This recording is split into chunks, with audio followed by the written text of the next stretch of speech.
Bismillahirrahmanirrahim. Assalamualaikum warahmatullahi wabarakatuh.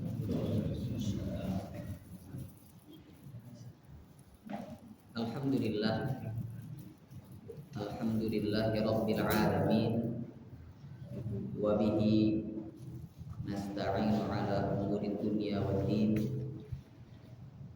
Wassalatu wassalamu ala asyrafil anbiya'i wal mursalin, nabiyyina wa habibina Muhammadin wa ala alihi wa ashabihi wa man istanna bi sunnatihi ila yaumiddin.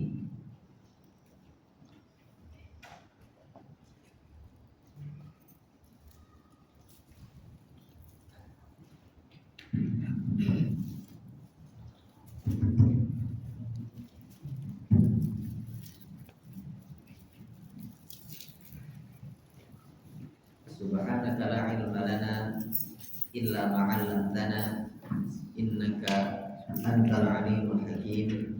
Wa la haula wa la quwwata illa billahil aliyyil azim. Amma ba'du. Kaum muslimin dan muslimat, jamaah musalla al-ikhlas al-wardah sabarataan rahimani wa rahimakumullah.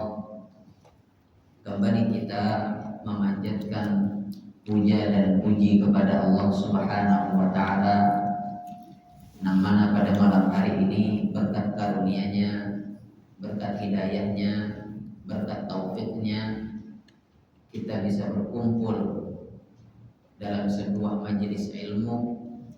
Nah, kita harapkan majelis ilmu ini diberkahi oleh Allah Subhanahu wa taala.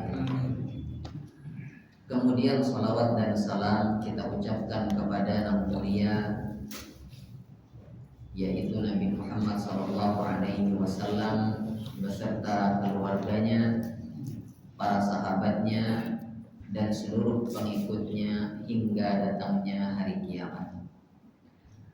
Kaum muslimin wal muslimat, keluarga sabarataan rahimani wa rahimakumullah.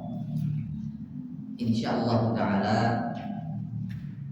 malam hari ini kita meneruskan membaca kitab Al-Adab Al-Mufrad atau Sahih Al-Adab Al-Mufrad, sebuah kitab hadis atau athar yang ditulis oleh Al-Imam Muhammad bin Ismail Al-Bukhari rahimahullahu ta'ala,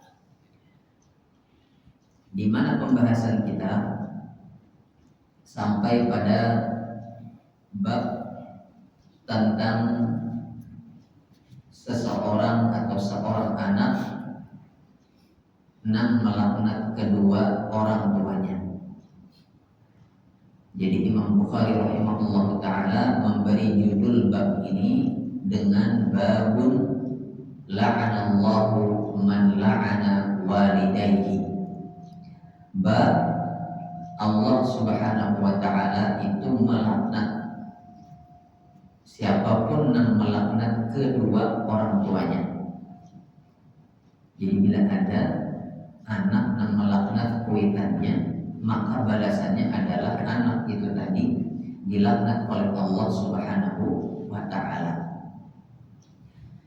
Sebelum kita baca hadisnya, kita hendak tahu terlebih dahulu apa dalam artinya laknat. Karena para ulama menjelaskan laknat itu ada dua macam. Bila laknatnya itu tadi datangnya dari Allah Subhanahu wa ta'ala, maka ada sama lawan laknat yang datangnya dari manusia.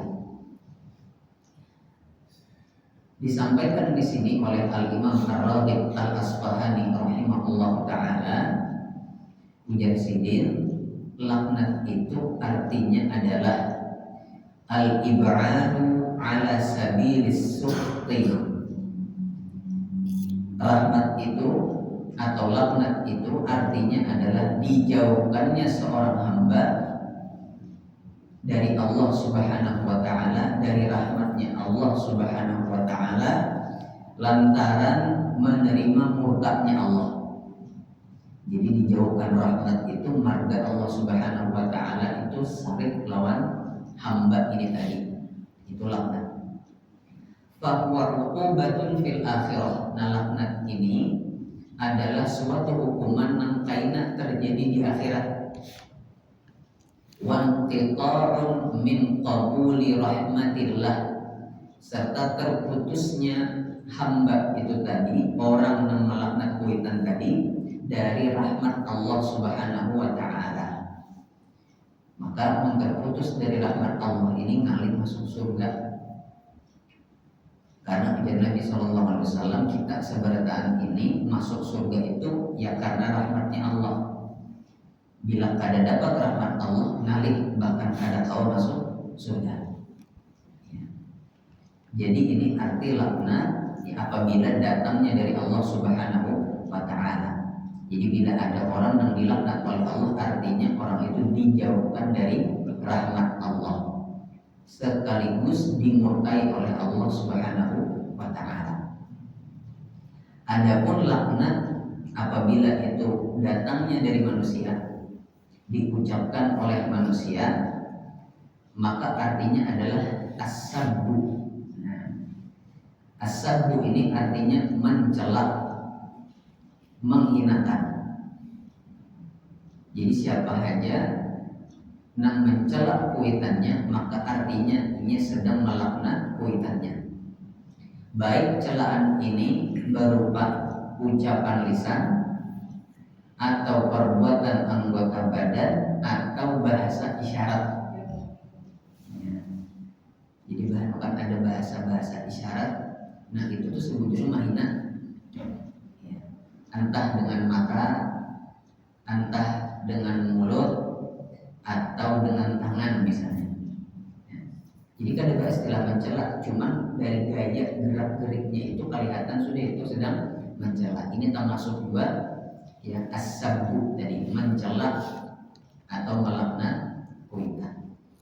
Ya, jadi secara otomatis selama kita hendak persingkat bahasanya, bab ini bisa kita artikan dengan bab Allah Subhanahu wa ta'ala melaknat anak nang durhaka kepada orang tuanya, khususnya dengan cara durhakanya tadi dengan cara apa?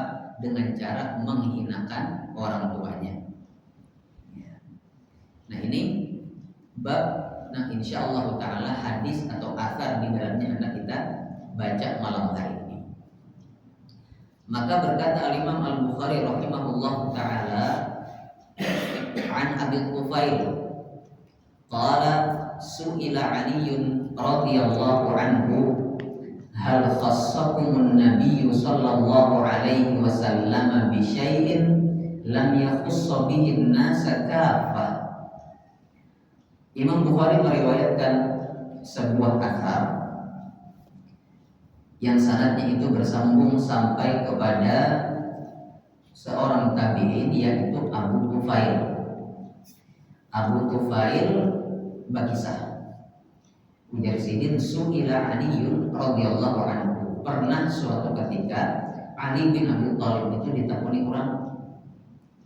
Apa takunannya? Hal khassakumun nabiyyu sallallahu alaihi wasallam bi syai'in lam yakhussa bihi an-nasi kaffah.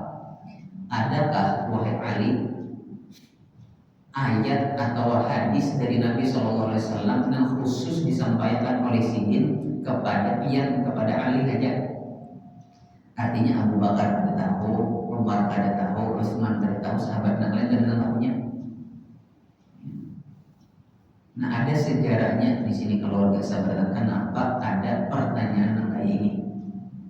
Disebutkan di sini ya, bahwasanya tatapunan yang kayak ini tuh rancak benar sudah ditapunakan kepada Ali bin Abi Thalib radhiyallahu anhu.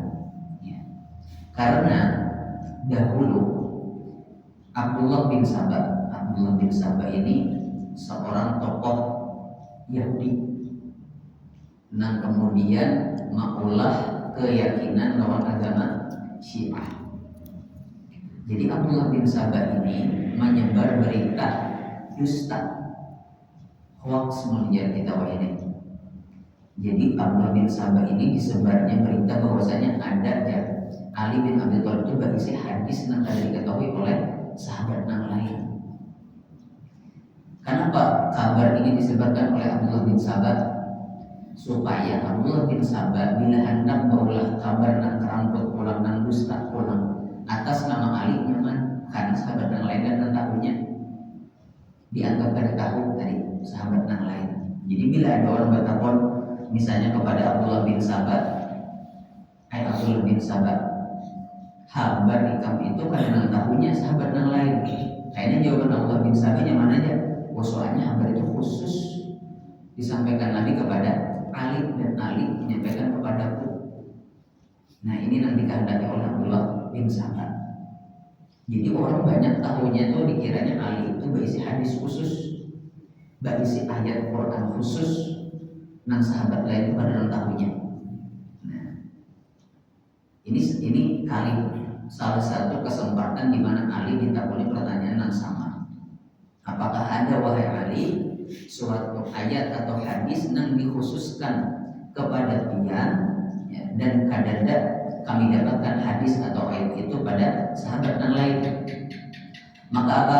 Ujar Ali bin Abi Thalib radhiyallahu anhu, ma khassana Rasulullah sallallahu alaihi wasallam bi syai'in lam yakhussa bihi nas. Kadang jadi karena biasa Nabi SAW itu mengkhususkan ayat atau hadis itu gasan sahabat tertentu. Jadi siapa yang ada di majelis waya itu, ya Nabi sampaikan. Kadang-kadang istilah lagi banyak orang berkumpul, dipilih Nabi seekor di bawah sidin disampaikan sidin hadis, yang paling yang lain kadang-kadang. Ya. Pasti oleh Nabi waya itu saat kumpul, saya itu juga yang tahu kabarnya, saya itu juga yang tahu hadisnya. Bahkan di sini disebutkan Ali bin Abi Thalib, ya, sidin itu ghadiba hatta marra wajhuhu. Saking muyaknya sidin ditakoni kayak gitu, harus sidin semua sarik sampai mukanya itu habam. Ya. Karena sidin kada ketujuh merasa asa khusus, sidin kada ketujuh. Ya. Sidin kada ketujuh merasa dimuliakan seorangan aja dibanding sahabat lain, sidin kada ketujuh. Makanya apabila ada tatapan dalam ini sidin harus sahih. Ya. Lalu kemudian Ali bin Abi Thalib melanjutkan. Ya, jadi tadi ujar Ali kadada nangarannya hadis itu khusus gasan si anu kadada. Ujar sidin radhiyallahu anhu. Illa ma fi iqtirabi sayfi. Ya. Kecuali ada satu hadis nang barangkali belum banyak nang tahu. Karena bisa jadi pada saat hadis ini disampaikan oleh Nabi hanya Ali aja yang hadir. Karena istilah mengkhususkan gasan Ali, cuma misalnya kesempatannya memang hanya Ali aja yang hadir. Entah pas lagi safar lah misalnya, atau lagi kesempatan apakah kan Ali ini masih sepupu lawan Nabi Shallallahu Alaihi Wasallam. Ya. Jadi kata Ali bin Abi Thalib ada ayat sebujurnya. Tapi ini lain marga Nabi hendak mengkhususkan kepadaku. Tapi karena memang yang mendengar kebetulan hanya aku aja. Nah, summa akhraja sahifatan fa idza hiya maktubun. Lalu Ali bin Abi Thalib radhiyallahu anhu mengeluarkan secari kertas dari sarung pedangnya. Jadi kertas yang berisi hadis tadi disimpan sini di sarung pedangnya, di kumpang. Apa isinya? Yang di kertas tadi yang dikeluarkan oleh Ali bin Abi Thalib, isinya adalah la'anallahu man dzabaha li ghairillah. Allah Subhanahu wa taala melaknat, murka, memutus rahmat kepada seseorang yang menyembelih tapi peruntukannya kepada selain Allah. Ya, menandakan bahwasanya menyembelih itu bila niatnya ada kesan Allah, ini termasuk dosa ambanal, bahkan termasuk perbuatan kesyirikan. Kemudian selanjutnya tulisan yang ada di situ, la'anallahu man saraqa manaral ardi. Allah Subhanahu wa taala melaknat orang yang mengubah patok batas tanah. Jadi jelas sudah sebujurnya batas tanah itu masing-masing pemilik tanah tahu sudah batasnya sampai mana. Tapi ada ikrar diubahnya. Misalnya kawan yang berisi tanah di sebelah tadi umpamanya meninggal, pas barat anaknya ada tahu batas tanah pun abahnya yang meninggal ini diubahnya misalnya. Nah ini sama mendapatkan laknat dari Allah Subhanahu wa Ta'ala karena mengangkat tanah orang meskipun hanya sekilan. Sekilannya ada boleh diubah ya. Apalagi banyak mengangkatnya ya. Karena ini mengambil hak orang. Kemudian la'anallahu man la'ana walidayhi. Allah Subhanahu wa Ta'ala melaknat seorang anak yang melaknat atau mencela kedua orang tuanya. Nah ini sesuai lawan bab kita ya. Jadi di dalam sebuah hadis yang kebetulan didengar oleh Ali bin Abi Thalib Hajar ini isinya ada tentang ancaman laknat dari Allah kepada orang yang mencela kuitannya. Nah mencela kuitan ini keluarga sebarataan rahimani wa rahimakumullah itu ada dua makna. Makna yang pertama memang inya bujur-bujur melaknat kuitannya secara langsung, dihinakannya langsung kuitannya tadi sambatnya apakah umpamanya ya, dasar anak ini seorang yang melaknat kuitannya, atau anak ini menjadi sebab orang tuanya dilaknat oleh orang lain. Misalnya marga kelakuan anak umpamanya akhirnya orang-orang sarik, akhirnya muncul laknat dari orang yang kada ketujuh lawan sikap sifat anak ini gak kepada kuitannya, jadi nang salah anaknya nang dilaknat kuitannya. Wah anaknya si anu nih kan ya. Wah abah kamu kayak ini kayak itu, mama kamu kayak ini kayak itu. Nah padahal mama abahnya ada salah, tapi gara-gara kelakuan anak karena kuitannya. Nah bila terjadi nang kayak ini, maka anak ini tadi pun mendapatkan laknat dari Allah Subhanahu wa Ta'ala ya. Maka di sini keluarga seberarti anak kita hendak ambil faedah di sini, artinya toh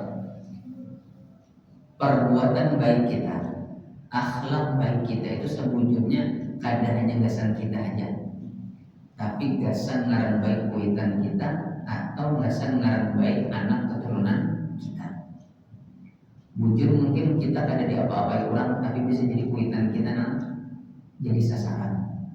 Bujur mungkin orang kada nang waninya lawan kita, tapi anak kita nanti incar orang misalnya ya.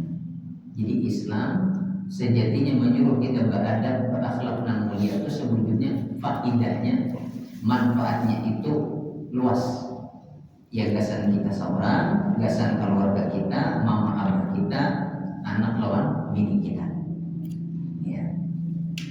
Kemudian di akhir tulisan hadis yang ada di kertas milik Ali bin Abi Thalib tadi isinya adalah la'anallahu man awa muhditsa. Allah Subhanahu wa Ta'ala melaknat orang yang melawanakan pelaku maksiat ya.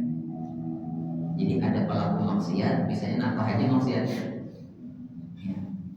Maksiat nang ganal kah, nang halus kah, lalu ada yang melawanakan, misalnya ada yang jelas-jelas salah sudah lalu dilawanakan ini supaya apa? Supaya terbebas dari hukuman misalnya, supaya kada jadi dihukum, kada dijadikan hukum syariat misalnya ya. Dilawanakan benar, nah ini mendapatkan laknat Allah Subhanahu wa Ta'ala. Jadi kita harus hati-hati apabila melihat kemungkaran. Bila terjadi ada kemungkaran, kita pas benar melihat ada yang bermaksiat misalnya, lamun awal kita menegur, kita tegur pakai posisi kita, pakai jabatan, pakai kekuasaan kita.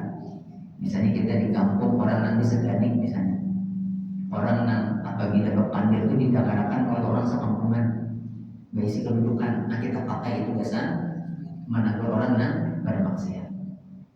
Bila ada kawa kayak itu paling kada dengan lisan, ada kawa juga dengan lisan, paling kada mengingkari dalam hati.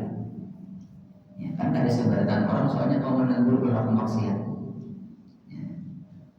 Jadi itu paling kadang mengingkari dalam hati. Tapi pun sudah sampai melawan nah ini lain kisah. Ya. Jadi paling kadang kita ada menegur ingkari dengan hati.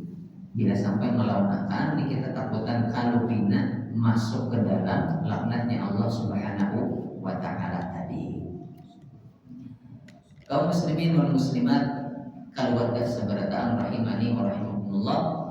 Jadi ini hadis atau athar yang dibawakan oleh Imam Bukhari rahimahullah ta'ala dalam bab ini. Sebutingannya sedikit dibawakan. Kita masuk pada bab yang selanjutnya. Bab yang selanjutnya ini diberi judul oleh Imam Bukhari rahimahullah ta'ala dengan babun yabirru walidayhi ma lam yakun ma'siyah. Bab seorang anak harus tetap berbakti kepada kuitannya dalam kondisi apapun selama tidak dalam rangka maksiat. Jadi selama perintahnya kuitan tadi lain perintah yang berbau maksiat, kita harus taat. Kita harus menggawi apa yang diperintahkan oleh kuitan kita. Tapi bila sudah maksiat isinya, ya, maka kita ada perlu taat. Nah ini di sini ya, sebelum kita baca hadisnya jamaah rahimani wa rahimakumullah, tidak perlu taat kepada kuitan yang menyuruh maksiat itu bukan berarti kita keras jadinya. Menyarik kepada kuitan umpamanya, karena kuitannya tadi menyuruh maksiat umpamanya. Caranya tidak itu. Bahkan Allah Subhanahu wa Ta'ala dalam Al-Quran itu menyatakan bahwasanya apabila engkau diperintahkan untuk menyekutukanku ujar Allah oleh orang tuamu, fala tuti'ahuma, jangan engkau taati keduanya. Itu bahasa Al-Quran. Allah akan perintahkan kita maka durhakailah keduanya ada. Tapi jangan taati keduanya dalam hal itu saja, selebihnya tetap taat pulang. Jadi dalam hal itu saja kita nak ada taat. Ada taatnya pun, iman nolaknya pun dengan cara yang paling baik. Dalam hal ini ada kisah Sa'ad bin Abi Waqqas radhiyallahu anhu.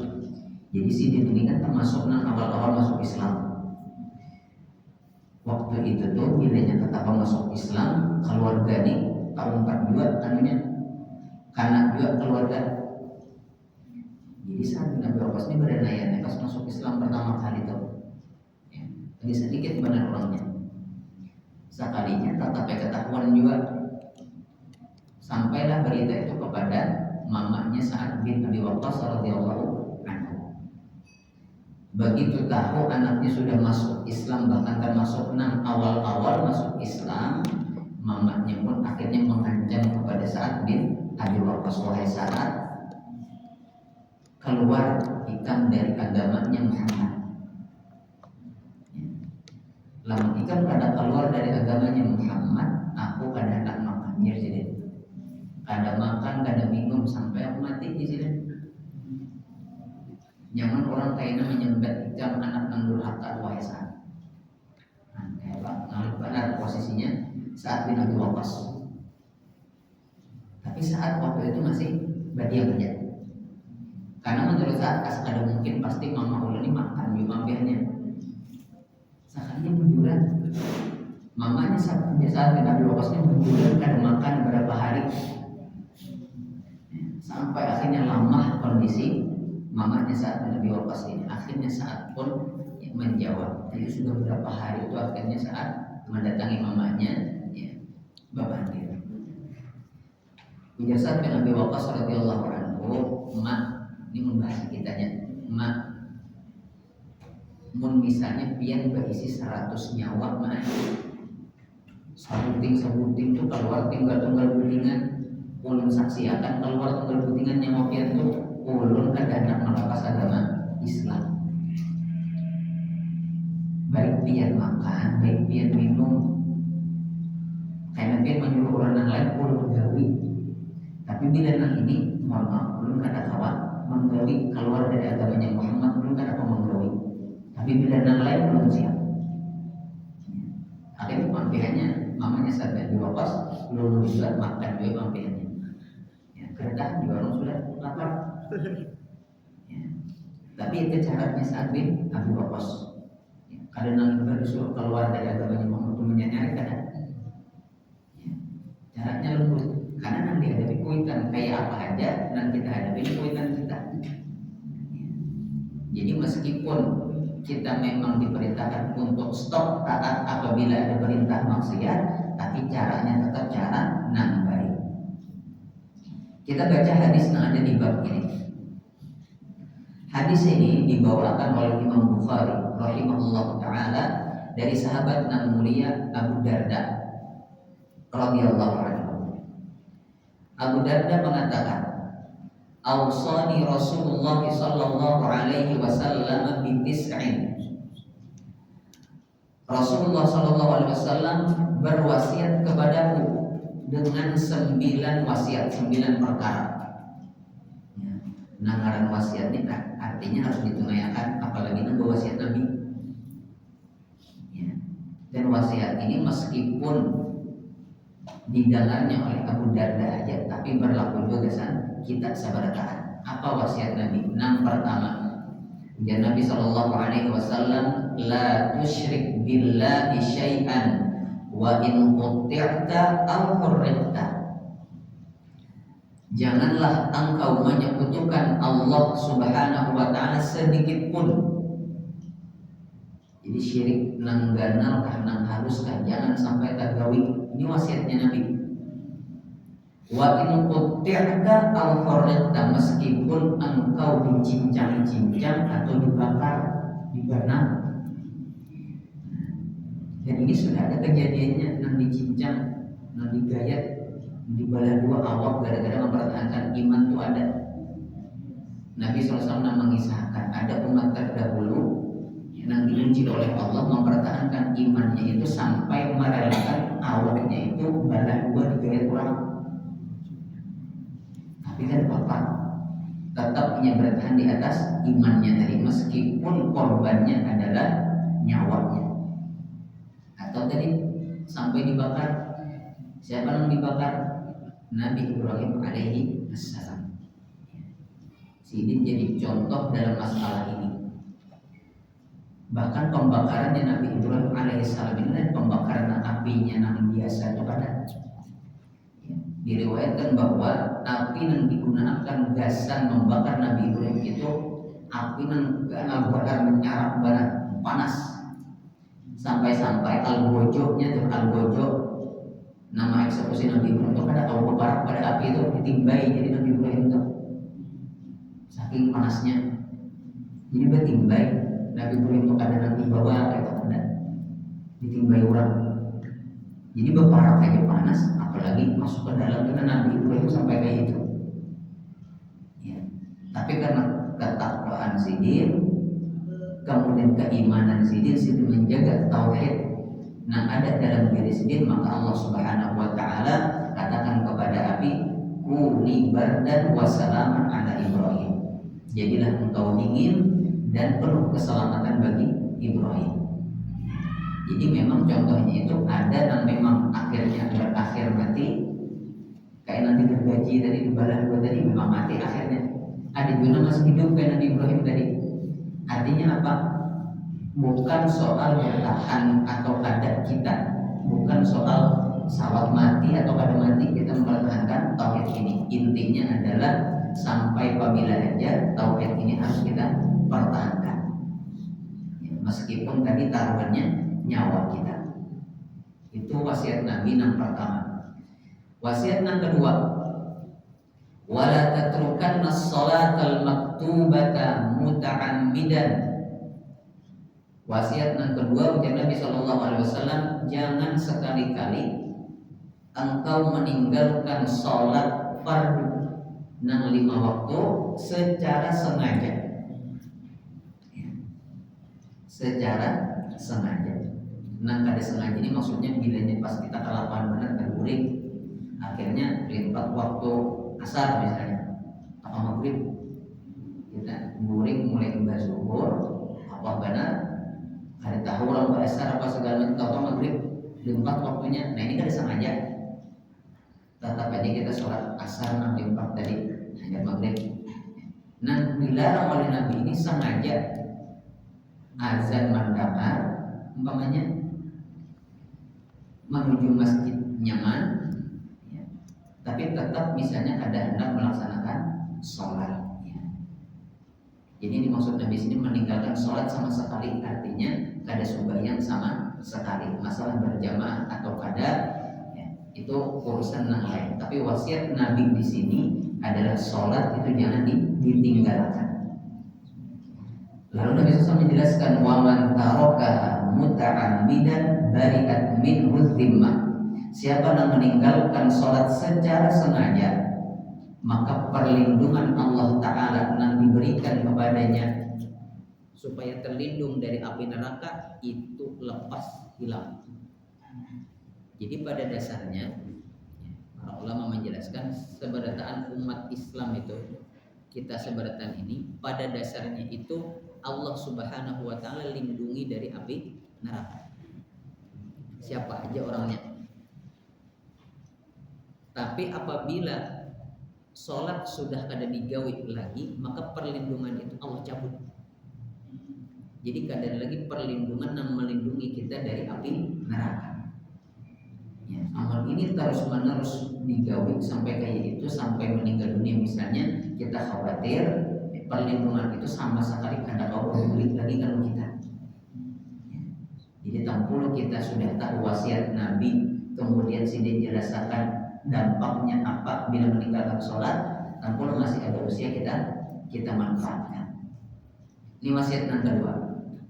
Wasiat yang ketiga, wala tashrabannal khamra, dan janganlah engkau meminum atau mengonsumsi sesuatu yang memabukkan, yang menghilangkan kesadaran, menghilangkan akal. Karena Nabi SAW fa innaha miftahu kulli syarr, karena sesungguhnya al-khamar itu tadi minuman keras atau apapun yang bentuknya obat-obatan segala macam itu sejatinya adalah kunci dari segala keburukan. Karena akal sehat yang kita gunakan dasar berpikir tadi hilang, tertutup oleh efek dari khamar ini. Ya. Karena akal inilah yang kainan bekerja sama lawan hati membedakan oh ini baik gawi, oh ini kada baik memberi supan jangan digawi. Tapi bila sudah tertutup akal ini, otomatis hati kada kawannya lagi berpikir, maka tergaulah perbuatan-perbuatan yang macam-macam. Ya. Makanya oleh Nabi SAW kita dilarang meminum khamar atau mengonsumsi apapun yang kau menutup akal kita. Kemudian wasiat yang berikutnya, yang keempat, ya Nabi SAW wa atir walidaika, dan taatilah kedua orang tuamu. Nah ini nampas lawan bab kita. Jadi wasiat yang keempat nampas lawan bab yang kita bahas. Taatilah kedua orang tuamu. Wa in amaraka an takhruja min dunyaka fakhruj lahuma. Meskipun mereka berdua menyuruhmu keluar dari dunia, maka lakukanlah. Nah apa maksudnya ini? Di antara penjelasan yang dijelaskan oleh para ulama tentang hal ini, maksudnya apa?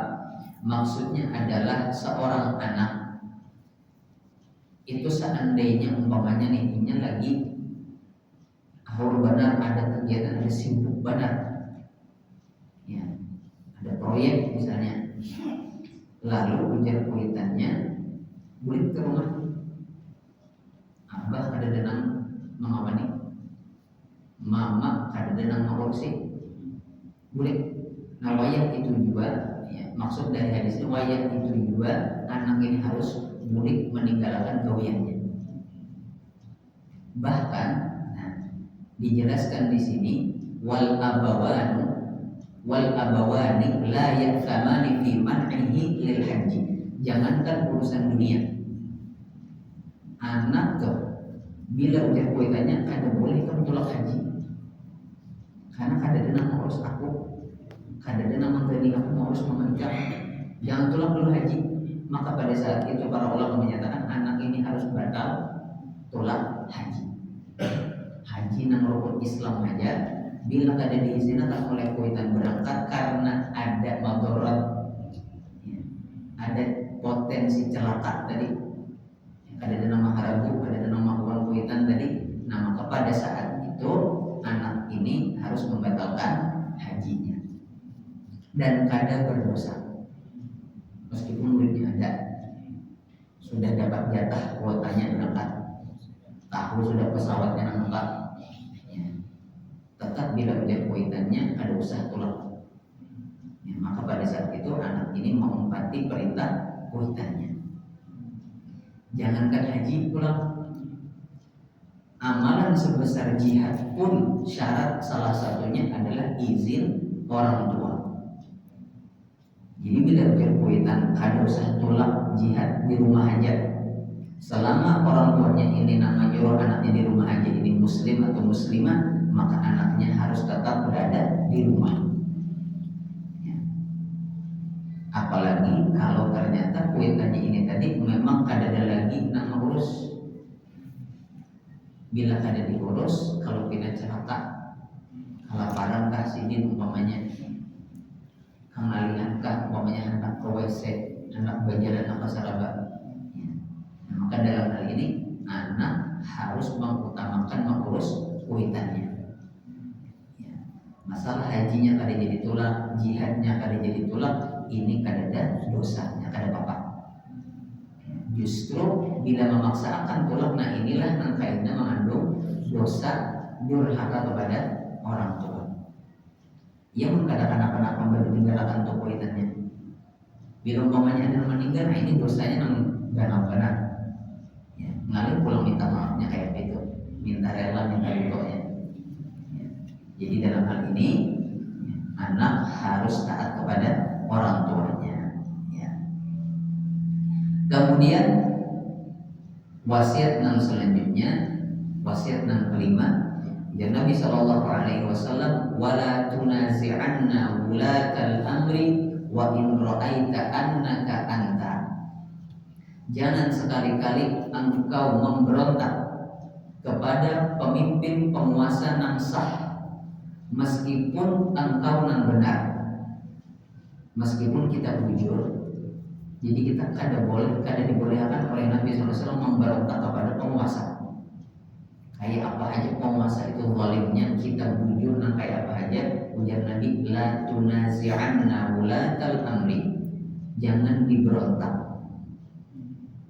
Ya. Kenapa? Para ulama menjelaskan, karena bila ada pemimpin misalnya atau penguasa nang zalim,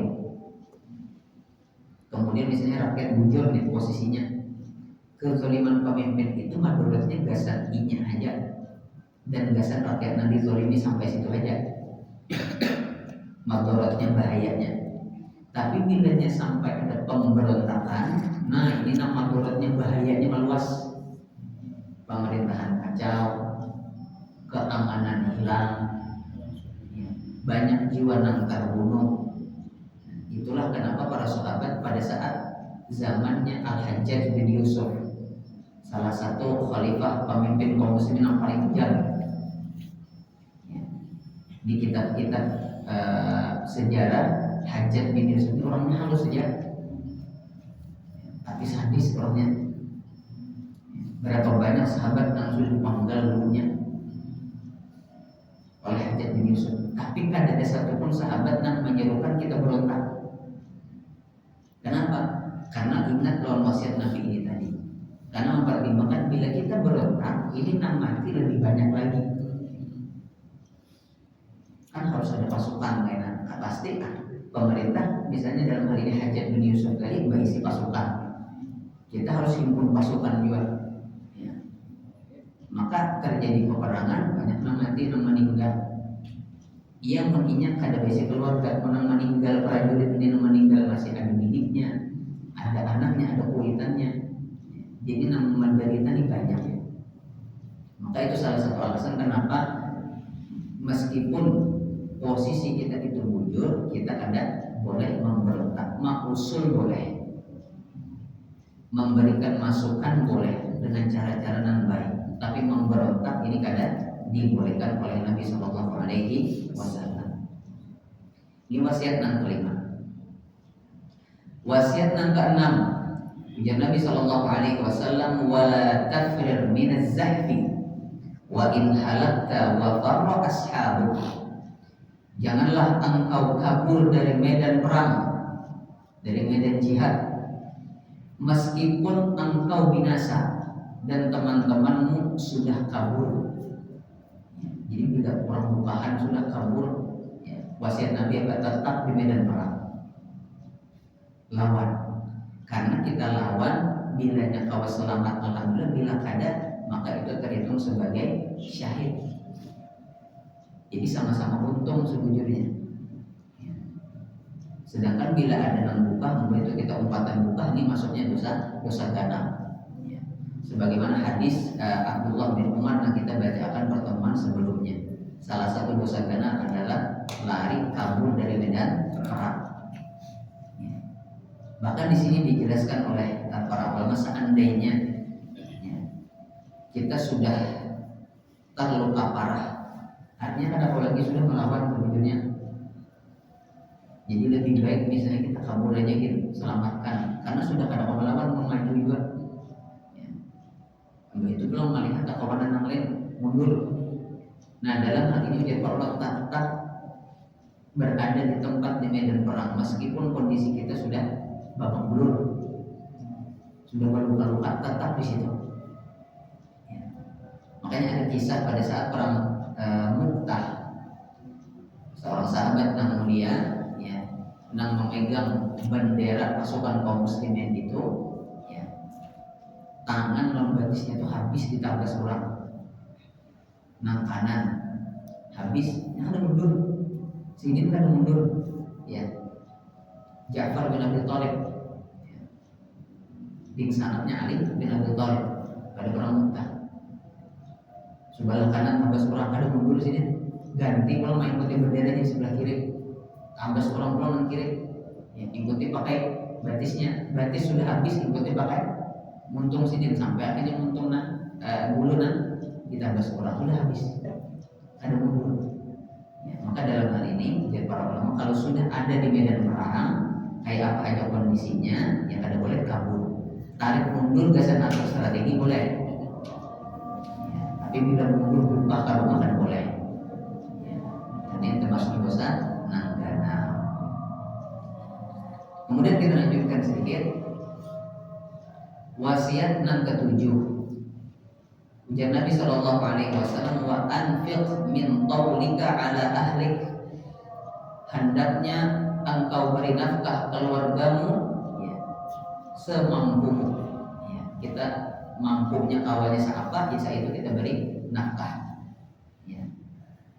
Meskipun sedikit tetap kita tunaikan kewajiban kita sebagai kepala rumah tangga menafkahi keluarga ya. Biar misalnya dianggap kurang pada bapak, yang penting kewajiban kita memberi nafkah sudah gugur ya. Kemudian wasiat yang ke-8, wala tarfa' 'asaka 'ala ahlik. Jangan engkau angkat tongkatmu, jangan engkau pukul keluargamu ya. Maksudnya di sini kada boleh melakukan kekerasan dalam rumah tangga, KDRT. Sesalah apapun anak atau bini kita kada boleh dipukul. Karena ada bab-bab masih panjang, ada bab khusus soal larangan memukul budak. Jadi budak aja kada boleh dipukul, apalagi bini, apalagi anak. Ya. Tapi di sini secara singkat Nabi SAW menjelaskan kada boleh seorang itu ya, melakukan kekerasan dalam rumah tangga. Ya. Karena ada solusinya sebetulnya. Ya. Memang kalau kesalahannya sudah berat benar, tinggal dibawa ke hakim. Kalau zaman dulu hakim mungkin ada pengadilan segala macam, kayak apa yang diputuskan. Ya intinya kayak apa aja permasalahannya, jangan sampai main tangan. Ini wasiat nang ke-8. Wasiat nang ke-9 nang terakhir nang dibawakan oleh Abu Darda dasar kita sebarata ini dari Nabi Shallallahu Alaihi Wasallam.